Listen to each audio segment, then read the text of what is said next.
বিসমিল্লাহির রহমানির রহিম। হে জগতবাসী, আজ আমি সঞ্জুর আলী চিশতি নূর আপনাদের সামনে উপস্থিত হইলাম। কিছু আলোচনা করব 18,000 মাখলুকাত নিয়ে। যে মাখলুকাতগুলো সৃষ্টি করা হতো না যদি আল্লাহ মানুষ সৃষ্টি না করতেন, তাহলে আল্লাহ কিছুই সৃষ্টি করতেন না। এই পৃথিবীতে হযরত মুহাম্মদ সাল্লাল্লাহু আলাইহি ওয়াসাল্লাম তিনি শ্রেষ্ঠ মানব। সেই শ্রেষ্ঠ মানব শুধু তিনি যে তা নয়, আরো নবী যারা ছিল তারাও শ্রেষ্ঠ মানুষ।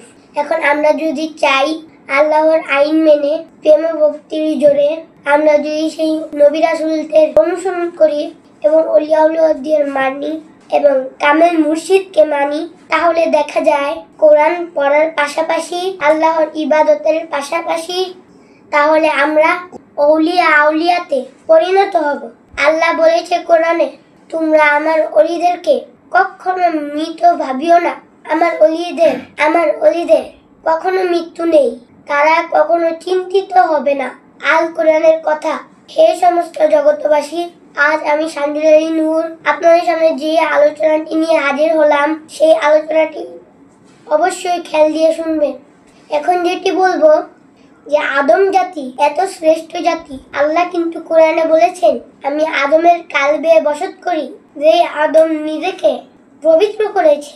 তাহলে এখন যেটি কথা, আল্লাহ সেই ওলিয়া উলিয়াদের কালবে বসে, সেই ওলিয়া উলিয়াদের কালবে বসিয়া সমস্ত সৃষ্টি জগতের সেজদা নিয়ে যায়। এই জন্য একজন কামেল মুর্শিদকে সামনে রাখিয়া যদি সেজদায় অবনত হওয়া যায়, তাহলে তার কালবে বসিয়া আল্লাহ সেজদা নিয়ে যায়। যেমন আদমকে বলেছিল, ফেরেশতাদের বলেছিল আমার আদমকে সেজদা করো, তাহলে আদমের কালবে আল্লাহ বসিয়া তখন আল্লাহ সেই সেজদা আল্লাহ নিয়ে গেল। সুবহানাল্লাহ। হে জগতবাসী, আরো একটি কথা বলবো, সেই কথাটি হলো শুধু ফেরেশতাদের সেজদা আল্লাহ নেয়নি, 17,999টি মাখলুকাতের সেজদা আল্লাহ নিয়েছে। কোরআনের একটি জায়গায় আল্লাহ বলেছেন, তোমরা দৃষ্টি করে দেখো সমস্ত গাছপালা তরুলতা আমি আল্লাহকে সেজদা করে। সকাল হইতে সন্ধ্যা হইতে সকাল পর্যন্ত এই গাছপালাও সেজদা করে, তাদের ছায়াগুলো সেজদা করে থাকে।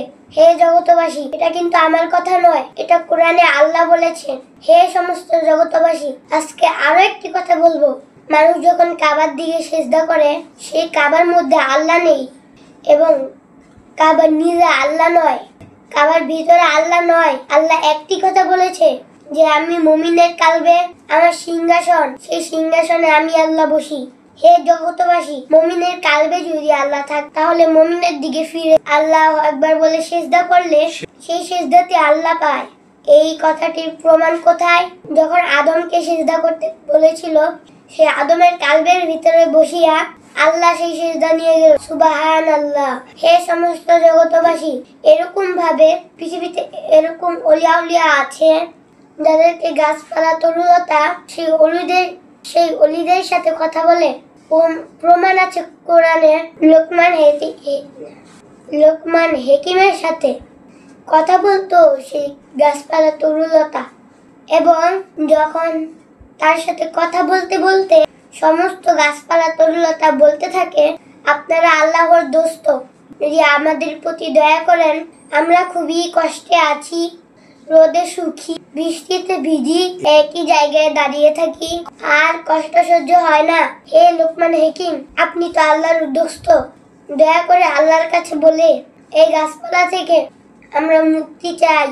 তখন লোকমান হেকিম যখন আল্লাহর সাথে বোঝাপড়া করে, হে আল্লাহ, তোমার এই সৃষ্টি, তোমার এই গাছপালা, তারা তো অনেক কষ্টে আছে, মুক্তি চাইতেছে, হে আল্লাহ, তুমি কি তাদেরকে মুক্তি করতে পারো না? তখন আল্লাহ বলতেছে, অর্থাৎ তোমরা তোমাদের কোন কর্মফলকে অস্বীকার করো। তখন আল্লাহ বুঝাইতে চাইলেন, তারা যখন মানব জন্মে ছিল তখন তারা অনেক খারাপ করেছে, মানুষকে কষ্ট দিয়েছে, এখন তাদের শাস্তি এখনো শেষ হয় নাই, তাদেরকে এখনো গাছ বানিয়ে রেখেছি। যেদিন সময় হবে তখন তারা গাছ থেকে মুক্তি পাবে। তখন লোকমান হেকিমের কিছুই বলার নেই, আইনের ঘরে বান্দা রয়েছে। হে সমস্ত জগতবাসী, আজকে আমি যে আলোচনাটি করলাম, এই আলোচনাটি কি আপনাদেরকে ভালো লাগলো? যদি ভালো লাগে তাহলে লাইক শেয়ার করুন। আর যদি আপনাদের মনে চায় অন্য সময় অন্য একটা ভালো আলোচনা নিয়ে আসবো, তাহলে আপনি যদি বলে দেন অবশ্যই ভালো আলোচনা আনবো। সকলেই ভালো থাকবেন, আমাদের চ্যানেলটিকে সাবস্ক্রাইব করে নেবেন। আল্লাহ হাফেজ।